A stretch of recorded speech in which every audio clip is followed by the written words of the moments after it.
Ngiyakuzwa bafo, ngiyakuzwa. But let me tell you something about me, mfowethu. I never got everything that I have today through connections. Wena angikwazi ukuthi ukwateleni, ukwatiswe ubani, or ukwatiswe impilo, or usikwatele wena. But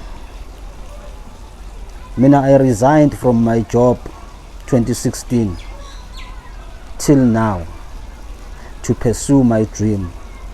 So the connections you are talking about, angwazi. Everything I have and everything I do right now and everything I've achieved through hard work and dedication, not through connections. Therefore, you can also do the same.